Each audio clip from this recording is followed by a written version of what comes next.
안녕하십니까. 성균관인대 삼성서울병원 정신건강의학과 최정석입니다. 이번 시간에는 중독이라는 병에 대해서 여러분들께 말씀을 드리고자 합니다. 중독이라는 용어의 의미는 크게 이제 두 가지로 좀 분류해 볼 수가 있는데요. 첫 번째는 어떤 약물이 우리 인체에 작용을 해서 독성으로 인한 인체의 기능장애를 일으키는 경우에 또 중독이라는 표현을 씁니다. 농약 중독이라는 경우가 여기에 해당이 되겠고요. 두 번째 의미의 중독은 어떤 특정한 행동이 우리 자신이나 주위에 폐해를 초래하기 때문에 이의 문제점을 알고 조절하려고 하지만 그 통제력을 잃고 반복하는 경우에 또 다른 의미의 중독이라고 또 얘기를 합니다. 여기에는 알코올, 마약, 도박, 게임, 스마트폰 이런 종류의 중독이 포함이 되겠고요. 오늘 말씀드리는 중독은 두 번째 의미의 중독에 해당된다라고 이해해 주시면 되겠습니다. 우리가 뭔가에 이제 중독이 되면 여러 가지 특징이나 현상들을 보이게 됩니다. 중독이라는 병에 걸렸을 때 나타나는 대표적인 5가지의 현상들이 내성, 금단, 기분 변화, 조절 실패, 갈망이 되겠습니다. 내성의 경우에는 같은 정도의 만족감을 느끼기 위해서 점점 더 많은 시간이나 더 많은 양이 필요한 경우에 우리가 내성이라고 얘기를 합니다. 예를 들면 술 같은 경우에는 처음에는 한 잔만 마셔도 기분 좋아지고 금방 취하다가 계속 마시다 보면 한 병이 되고 두 병이 되고 이런 양이 점점 늘어나게 되는 경우죠. 그럴 때 우리가 이제 내성이 생겼다라고 얘기를 하고요. 금단은 계속 술을 마시거나 또는 담배를 피거나 하다가 술을 끊는다든지 줄인다든지 또 담배를 안 피우게 되면 나타나는 여러 가지 불쾌감, 불안, 짜증, 불면과 같은 현상이 생길 때 금단 증상을 보인다라고 얘기를 합니다. 그리고 기분의 변화가 생기겠죠. 술을 마시면 기분이 좋아지고 게임을 하면 기분이 좋아지듯이 중독 증상이 나타나는 특징 중에 하나가 기분 변화입니다. 그리고 조절 실패가 대표적인 중독이라는 병의 특징이 되겠습니다. 안 마시려고 해도 어쩔 수 없이 마시게 되고 하는 경우가 우리가 조절이 잘 안 되는 조절력의 실패라고 표현을 하죠. 그리고 갈망은 뭔가 땡기는 현상이거든요. 술 마시고 싶고 담배 피우고 싶고 도박, 배팅하고 싶고 이러한 뭔가 하고 싶은 욕구가 올라오는 것을 갈망이라고 표현하는데 이렇게 5가지의 특징이 중독이라는 현상을 보일 때 나타나는 증상이라고 생각하시면 되겠습니다. 근데 중독은 처음부터 중독의 문제가 보이지는 않겠죠. 일단 시작은 호기심에 또는 스트레스를 풀려고 시작을 했는데 해보니까 재미있네, 스트레스가 풀리는 것 같아 라는 경험을 하게 되면서 점점 더 그 빈도가 늘어나게 됩니다. 그러면서부터 남용이 되고 집착을 하게 되고요. 조금씩 문제 행동이 나타나기 시작을 하죠. 거짓말을 한다든지 몰래 숨기고 한다든지 이러한 문제들이 생기면서 의존성이 점점 늘어납니다. 그러다가 이제 후기가 되면 처음 시작은 재미삼아 호기심에 시작을 했는데 점점 시간이 가면 갈수록 안 하면 힘들어지는 그런 금단 증상이 보인다든지 이러한 경우가 이제 후기가 되면 나오는 현상이 됩니다. 그러면서 여러 부작용들이 나타나게 되죠. 신체적인 부작용, 정신적인 부작용, 그 대인 관계에서 문제, 특히 가족들 간의 갈등이 매우 많이 생기게 되면서 후기에서 보여지는 대표적인 증상이 되겠고요. 경제적인 문제 역시 두드러지게 되죠. 그래서 도박 중독 문제 때문에 병원에 오시는 분들은 뭐 3억, 5억, 10억 정도의 어떤 돈을 잃고 나서 신용불량이 돼서 오시게 되는 경우들이 많겠고요. 알코올 중독 같은 경우에는 간 기능의 문제라든지 신체적인 문제가 생기고 나서야 병원에 오시게 됩니다. 그래서 병원에 오는 정도의 시기가 될 경우에는 이미 중독이라는 과정에 후기, 말기가 돼서 오시기 때문에 치료에 있어서도 더 회복하는 그 가능성이 어렵게 되고 치료 과정도 오래 걸리기 때문에요. 가능하면 치료 초기, 특히 이제 중독이 되지 않도록 하는 예방이 중요하다고 생각을 합니다. 우리가 중독을 일반적으로 크게 2가지로 구분을 합니다. 물질 중독과 행위 중독으로 구분을 하게 되는데요. 물질 중독에는 알코올 중독, 마약 중독, 니코틴, 카페인 중독 이러한 물질들에 이제 뭔가 빠져들게 되면 물질 중독이라고 얘기를 하고요. 행위 중독은 물질에 대한 영향은 없지만 특정한 행동을 반복하게 되는 경우에 해당이 됩니다. 게임 중독, 도박 중독, 쇼핑 중독, 일 중독, 섹스 중독 이러한 경우가 행위 중독에 포함을 하고 있습니다. 현재 우리나라의 중독 현황을 말씀드리겠습니다. 중독에는 대표적으로 마약, 알코올, 흡연, 게임, 도박 등등이 있는데요. 요즘 우리나라에서 사회적인 문제가 되고 있는 대표적인 중독이 이제 마약류 중독이죠. 점점 마약류 사범의 연령대도 10대, 20대로 점점 젊어지고 있고 이로 인한 사회적인 손실 비용이 늘어나고 있고요. 마약 관련된 범죄 역시 증가되고 있습니다. 특히 이제 마리아나 같은 대마초나 나비약이라고 불리는 펜터민 성분으로 되어 있는 식욕 억제제, 그리고 마약성 진통제 같은 마약류가 점점 늘어나고 있는 추세가 됩니다.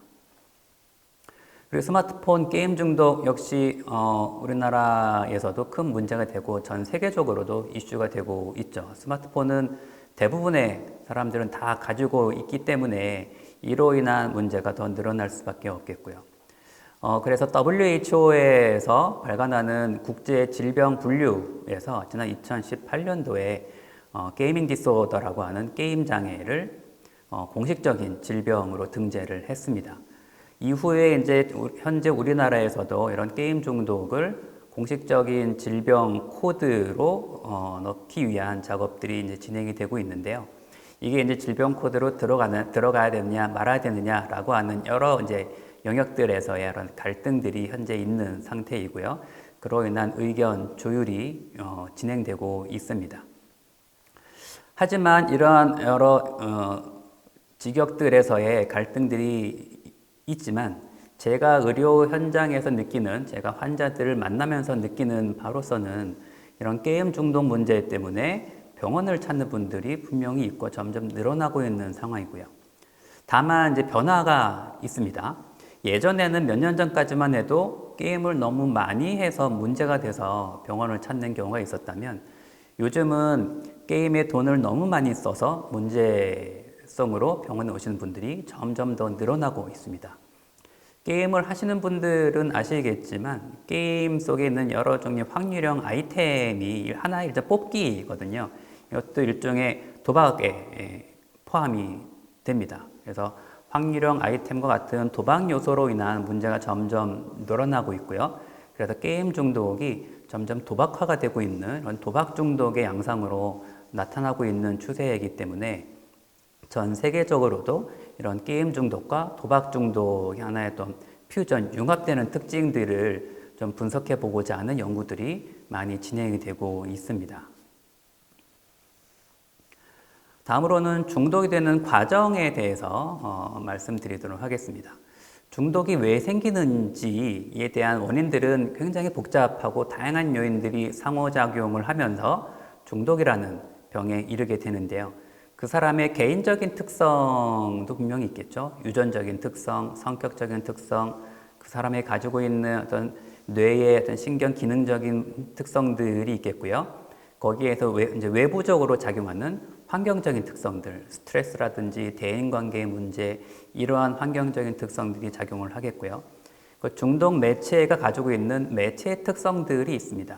알코올, 마약, 도박, 게임 자체가 가지고 있는 특성들이 서로 상호작용을 하게 되면서 중독이라는 이런 병의 현상으로 나타나게 되는 거죠. 그래서 똑같이 술을 마시더라도, 똑같이 게임을 하더라도 어떤 사람은 알코올 중독이 되고 게임 중독이 되고 또 어떤 사람은 중독 문제가 보이지 않고 하는 것들은 그 사람이 가지고 있는 개인적인 특성, 여러 사회적인 관계, 환경적인 요인들, 이러한 문제들을 어떻게 잘 대처하고 하는지에 대한 차이로 인해서 어떤 사람은 병이 생기고 어떤 사람은 병이 생기지 않는지에 대한 그런 구분이 될 수가 있는 거죠. 중독 매체의 특성에 대해서 먼저 좀 말씀을 드려보면은 뭔가에 잘 빠진다, 뭔가에 중독이 잘 된다라고 할 때 중독을 잘 유발시키고자 하는 그런 매체의 특성은 크게 세 가지로 볼 수가 있습니다. 하나는 보상이 빨리 주어질수록 접근성이 높을수록 중독에 잘 빠질 수가 있습니다. 그리고 불규칙적인 보상이 주어질수록 그리고 새로운 자극들, 다양한 종류의 자극들이 주어질수록 중독에 잘 빠질 수가 있습니다. 예를 들어 보면 도박 같은 경우에는 도박에도 여러 종류의 도박 게임들이 있습니다. 여러 종류의 게임들 중에 보상이 빨리 주어지는 도박 게임일수록 더 중독이 잘 빠집니다. 배팅을 했을 때 그 배팅의 결과가 바로 알 수 있게 된다면 그만큼 중독에 잘 빠지는데요. 대표적인 게임이 바카라라는 도박이죠. 배팅을 했을 때 바로 10초, 20초, 30초 안에 배팅의 결과를 카드를 열면서 확인할 수가 있기 때문에 이러한 보상이 빨리 알 수가 있어서 바카라라는 게임이 굉장히 도박 중독성이 높은 게임 중에 하나고요. 그리고 예전에는 우리가 도박을 하려면 강원랜드까지 그 먼 곳에 가서 도박을 하게 됐었잖아요. 근데 요즘은 거기까지 가지 않더라도 24시간 언제 어디서나 내가 인터넷에 로그인만 되면 스마트폰을 통해서라도 접근을 할 수가 있습니다. 그래서 요즘의 도박 중독은 대부분 온라인 도박이라고 생각하시면 되겠고요. 그리고 규칙적으로 일정하게 주어지는 보상보다는 불규칙적으로 예상하지 않았던 순간에 보상이 주어지는 경우에 더 중독이 잘 되겠고요. 다양한 종류의 자극들이 제시될수록 중독이 잘 됩니다. 그래서 이러한 요소들이 잘 버무려져 있는 이런 환경이 될 경우에 중독에 잘 빠져들게 되겠고요. 알코올이나 마약 같은 경우는 이러한 물질들이 우리 뇌에 들어오면 우리 뇌에서 도파민이나 오피오이드 같은 신경전달 물질들이 분비가 됩니다. 이 물질들은 쾌락물질이라고 얘기를 하죠. 도파민, 오피오이드가 우리 뇌에서 분비가 늘어나면 기분이 좋아지고 보상을 느끼게 됩니다. 자연적으로도 우리가 운동을 한다든지 여러 기분 좋은 음악을 듣는다든지 맛있는 음식을 먹는다든지 이럴 때에도 이런 신경 전달 물질 도파민, 오피오이드 분비가 늘어나면서 기분 좋아지는데 여기에 인위적으로 알코올, 마약 또는 담배, 니코틴 같은 성분들이 들어감으로써 우리 뇌에서의 인위적인 보상작용을 일으키면서 이제 중독에 빠져들 수가 있는 이런 영향을 일으키게 되겠고요. 도박, 게임 다 마찬가지가 되겠습니다. 도박도 여러 종류의 게임들이 있고 게임 자체도 인터넷 게임도 다양한 종류의 수많은 게임들이 있지만 이런 게임들 중에서도 아까 말씀드렸던 이런 접근성이나 불규칙성 그리고 보상이 주어지는 시간 다양한 새로운 자극들이 잘 버무려져 있는 게임들일수록 그런 도박의 종류일수록 더 중독성이 크다라고 얘기를 할 수가 있죠. 게임 중독 같은 경우에는 다른 중독하고는 조금 다른 점들이 있습니다. 알코올, 마약은 술을 마실 때, 마약을 할 때 그 순간순간 또는 도박 같은 경우는 배팅을 할 때 그 순간 우리 뇌에서 도파민 분비가 되는데 게임은 조금 다르다고 봅니다. 로그인을 할 때 그 순간에 도파민이 분비되는 것보다는 게임을 처음부터 끝까지 이런 엔딩을 보는 과정에 있어서의 중독이다. 그래서 프로세스 중독, 과정 중독이라고 표현하기도 하는데 게임을 하는 과정 중에 레벨이 올라가고 그러면서 인정과 지지를 주변 사람들한테, 동료들한테 받고 그러면서 나의 자존감이 회복이 되고 게임 과정에서 겪는 여러 희열과 좌절 그리고 앞에 말씀드렸듯이 게임 속에 있는 확률형 아이템과 같은 도박적인 요소들이 같이 있는 것이 게임 중독이 다른 중독과는 다른 좀 특징이라고 말씀드릴 수가 있겠습니다. 그래서 그 사람이 가지고 있는 개인적인 특성, 성격적인 특성, 심리적인 특성과 이 중독 매체의 요소들 그리고 환경과의 상호작용을 통해서 이것이 우리 뇌의 여러 신경 생물학적인 변화와 같이 복합적으로 작용하게 되면 우리의 인지적인 변화들이 나타납니다. 충동적인 거라든지 반응 억제력, 자극에 대한 반응성이나 강박성, 갈망 이러한 인지적인 변화들이 나타나면서 중독 행동으로 이르게 되는 이러한 발생 과정이 있습니다.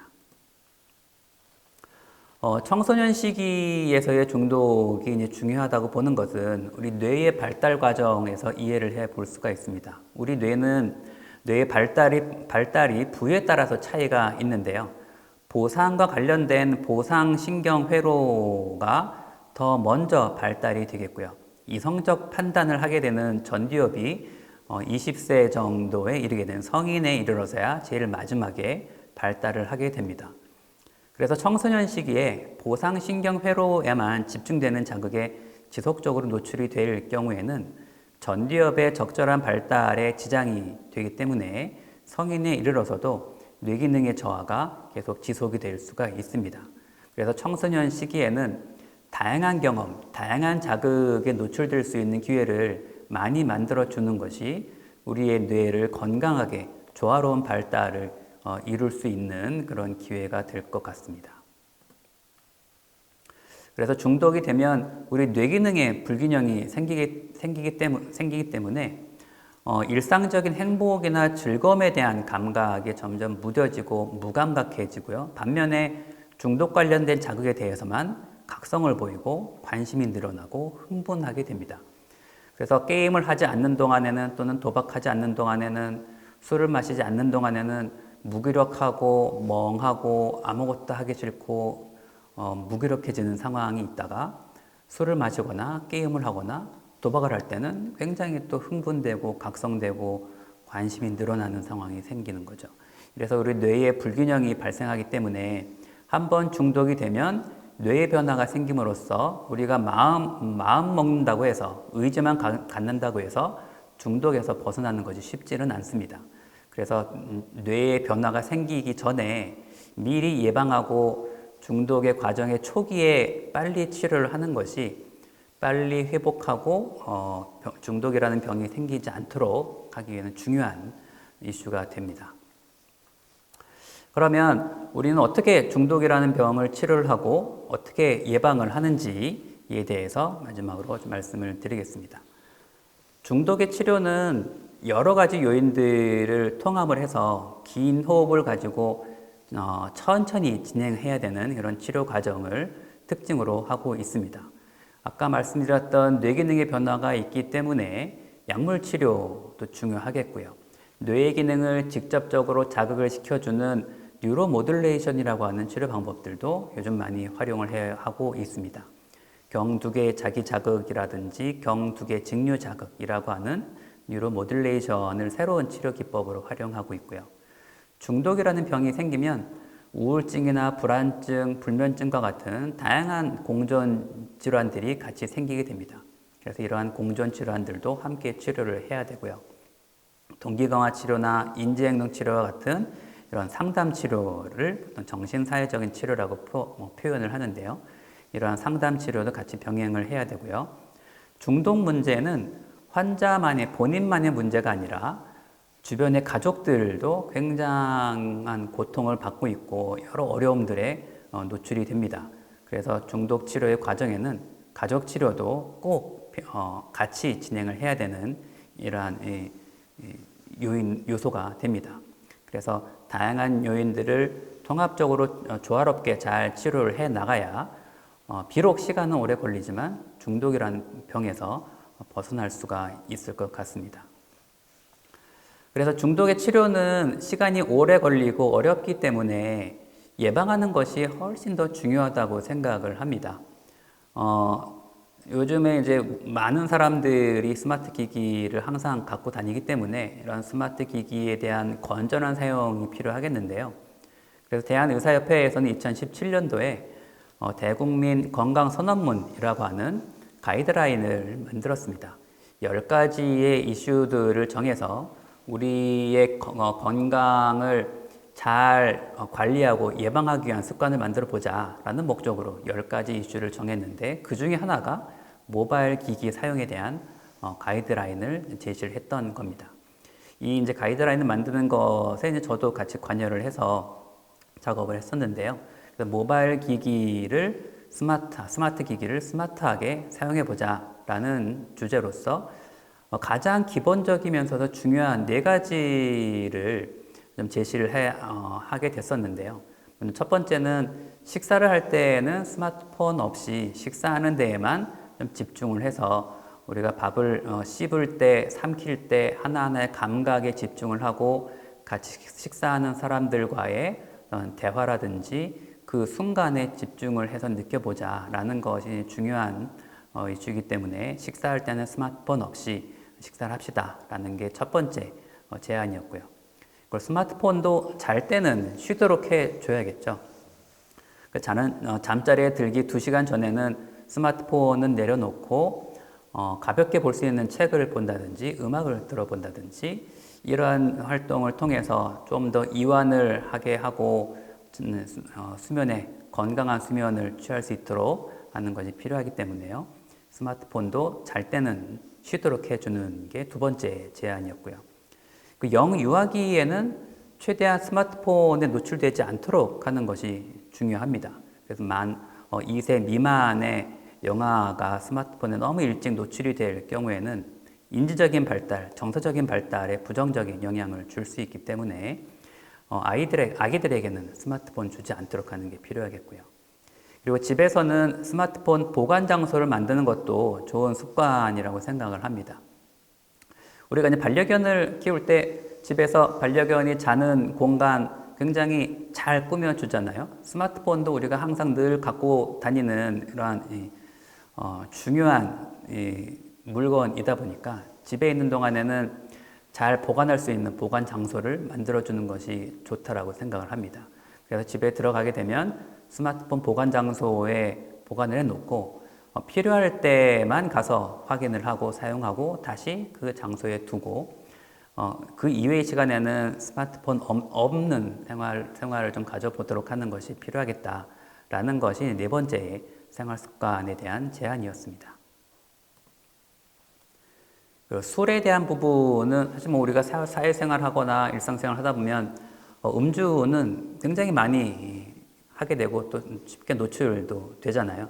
그래서 건전한 음주를 위한 가이드라인들도 꽤 많이 있는데 먼저 생활 속에 이제 위험 음주를 예방하는 방법으로는 일단 가능하면 술자리를 안 하는 게 좋겠는데 술자리에 가더라도 이제 남에게 술을 강요하지 말자.